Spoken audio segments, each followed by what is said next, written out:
Hello दोस्तों, गणगौर यानी शिव और पार्वती का पूजा का ये पावन पर्व आपसी स्नेह और साथ ही कामना से जुड़ा हुआ है। इसे शिव और गौरी की आराधना का मंगल उत्सव भी कहा जाता है। गण गौर का अर्थ है गण और गौर, यानी गण का तात्पर्य है भगवान शिव से, ईश्वर से, और गौर का अर्थ है पार्वती। वास्तव में गणगौर पूजन माता पार्वती और भगवान शिव की पूजा का दिन है। नवरात्रि के तीसरे दिन यानी चैत्र मास के शुक्ल पक्ष की तृतीया तिथि को यह त्योहार मनाया जाता है। यह अखंड सौभाग्य का व्रत माना जाता है। माता पार्वती ने भी अखंड सौभाग्य की कामना से कठोर तपस्या की थी और उसी तप के प्रताप से भगवान शिव को पाया था। इस दिन भगवान शिव ने माता पार्वती को तथा पार्वती जी ने समस्त स्त्री जाति को सौभाग्य का वरदान दिया था। माना यह भी जाता कि तभी से इस व्रत करने की प्रथा आरंभ हो गई। इसके अलावा कहा जाता है कि बसंत और फागुन की ऋतु में पूरी धरती जो होती है सुंदर सी दिखती है, चारों तरफ नए नए पौधे दिखाई देते, फूल दिखाई देते।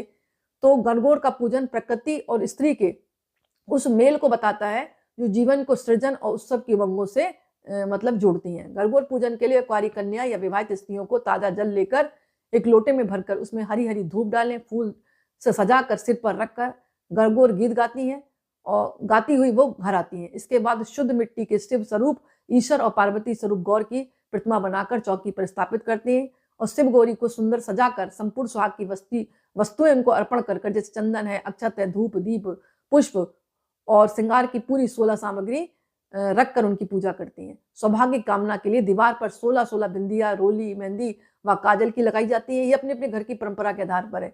एक बड़ी थाली में चांदी का छल्ला है, सुपारी रखकर उसमें जल, दूध, दही, हल्दी, कुमकुम घोलकर सुहाग जल तैयार करती है। दोनों हाथों में दूध लेकर इस जल से पहले गणगौर पर मतलब इसके छींटे मारती है। फिर महिलाएं अपने ऊपर सुहाग के प्रतीक के रूप में इस जल को छिड़कती है। अंत में मीठे चूरमे का भोग लगाती है, कहीं कहीं गुने का भी भोग लगाती है और कथा भी सुनी जाती है।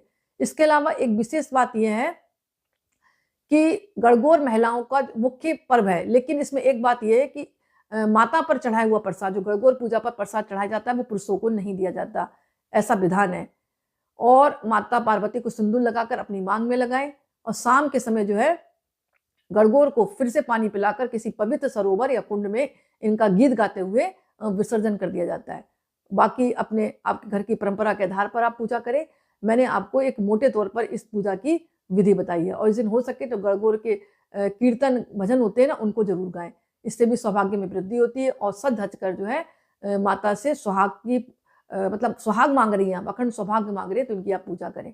इस तरह करके देखें, आपका सुहाग बना रहेगा और आपके जीवन में सुख, समृद्धि और बरकत जरूर आएगी।